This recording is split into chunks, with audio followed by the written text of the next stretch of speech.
नमस्कार. आज आपण पाहत आहात एएन न्यूज येवला. आज जिल्हा परिषद प्राथमिक शाळा गवंडगाव शाळेच्या नवगतांचा प्रवेश सोहळा अतिशय आनंदाच्या वातावरणात साजरा करण्यात आला. या प्रसंगी गवंडगाव ग्रामपंचायत सरपंच, उपसरपंच तसेच सर्व सदस्य आणि शालेय व्यवस्थापन समितीचे अध्यक्ष, उपाध्यक्ष सर्व सदस्य आवर्जून उपस्थित होते. सकाळी सजवलेल्या ट्रॅक्टरमधून बालकांची प्रभात फेरी काढण्यात आली. त्यानंतर मान्यवरांच्या हस्ते इयत्ता पहिलीत दाखल होणाऱ्या बालकांना गुलाब पुष्प, चेंडू, चॉकलेट, सामान, कंगवा आणि टूथब्रश इत्यादी वस्तू देऊन स्वागत करण्यात आले. प्रसंगी बालकांचे औक्षण केले गेले व त्यांच्या पावलांचे ठसे कागदावर उमटण्यात आले. 4 स्टॉल लावून त्यांची शारीरिक व मानसिक क्षमतेची नोंद घेण्यात आली.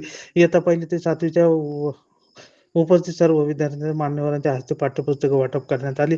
या प्रसंगी सन्माननीय सुदाम गायकवाड, ग्रामपंचायत सदस्य व सन्माननीय अण्णासाहेब भागवत, अध्यक्ष शालेय व्यवस्थापन समिती, जनता विद्यालय गवंडगाव यांनी आपले बोधपर मनोगत व्यक्त केले व शिक्षकांच्या कामाप्रती समाधान व्यक्त केले. शाळेच्या प्रथम दिवशी मान्यवरांच्या हस्ते शालेय परिसरामध्ये वृक्षारोपण करण्यात आले. या प्रसंगी श्री पिंगळे सर यांनी आपले मनोगत व्यक्त केले. श्रीमती पाटील मॅडम यांनी दत्तक विद्यार्थिनीला शैक्षणिक साहित्याचा लाभ दिला.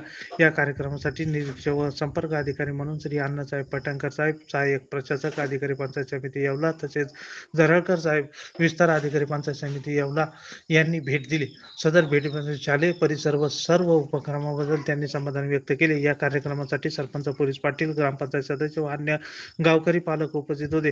यात सर्वस्वी श्री सुदाम गायकवाड, रामेश्वर भागवत, अण्णासाहेब भागवत, अशोक गायकवाड, श्री सतीश भागवत, ताराचंद भागवत, यदुनाथ भागवत, नितीन भागवत, प्रमोद भागवत, विठ्ठल भागवत, अर्जुन भागवत, शंकर गायकवाड, गणेश भागवत उपस्थित होते. कार्यक्रमाच्या यशस्वीसाठी सौ Kothade madam, Shri Pingale sir, Shrimati Patil madam, Shri Desle sir, Waghmare sir व सर्व विद्यार्थी यांनी परिश्रम घेतले. रोजच्या ताज्या घडामोडी जाणून घेण्यासाठी आजच आपल्या एएन मराठी चॅनलला सबस्क्राईब करा. येवला तालुका प्रतिनिधी सुनील गायकवाड. धन्यवाद.